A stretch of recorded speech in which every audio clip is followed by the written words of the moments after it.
2 weeks in the books, we return to Laval Stadium, getting you set for week number 3 as we go 100 yards with Stony Brook Seawolves head coach Chuck Priore, presented by Bernard Law Group.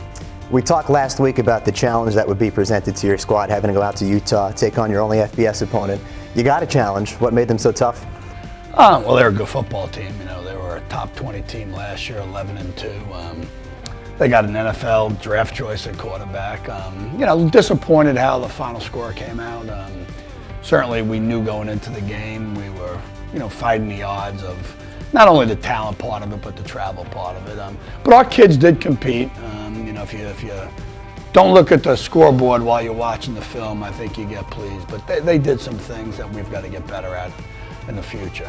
What are some of those things that you're looking to improve on after a game against such a good team? Well, they played a really fast tempo on offense. Nothing that we've seen before. We've seen some teams that play fast tempo. The officiating crew is a Big 12 officiating crew, and that's what they do out there. So they spotted the ball and played, and you know, we didn't get lined up and communicate very well on defense. And then, you know, offensively, we had a lot of opportunities early to make plays, and we just didn't make the plays. And that's an execution thing.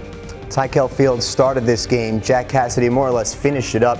At what point of the game did you think, hey, let's give Jack a shot, and what do you think of his performance? Well, you know, unfortunately, and you know, the media doesn't know this, but Tykel did not practice all week. He had a AC sprain coming out of the Bryant game. Threw the ball maybe 5 or 6 times on Wednesday, 5 or 6 times on Thursday, and he was healthy enough to play. The doctors cleared him and stuff, and early in the game I could tell that he wasn't 100% healthy, specifically from the shoulders up. You've got scenarios where a lot of learning goes on, and they were a different defense than we saw the week before. So I thought after I saw the early struggles, it was best to, you know, take him out and let Jack have it, because Jack did all the practice work, and it showed in a positive way. What will the process be like in this upcoming week of practice for Tykel? Well, he's healthy, and which is good. We got him out of the game healthy, and he's our starting quarterback, and that's where we'll go with it. No, we're only 2 weeks deep. The team's 1-1, but what have you learned so far about this 2019 Seawolves team? I think where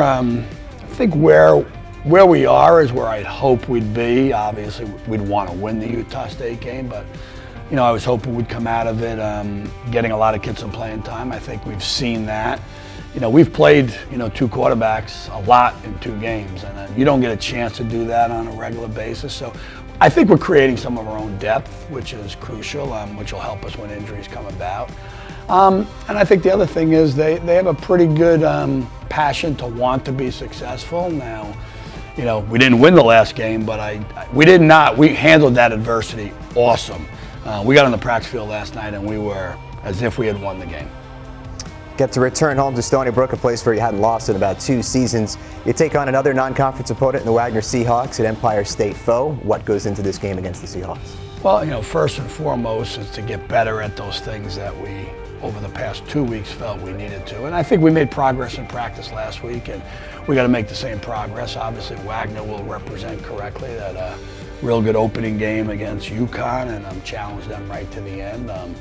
You know, got caught off guard, I think, the last week with the loss, but they'll come in here ready to play. They're a very athletic team, competitive team, a lot of New York kids, just like our place. So I think it's a pretty good rivalry game. We had a chance to play them a couple of years ago, and it was a good football game. So, you know, we got to take care of our own business, get better, and produce the things we need to do between the white lines. Week 3 kickoff scheduled for a 6 p.m. start right here at Stony Brook, the first of 5 games that'll be featured on SNY. You can also catch it on Flow Sports. Chuck Priore, thank you for the time. Good luck. Thank you. We'll catch it here at 6 p.m.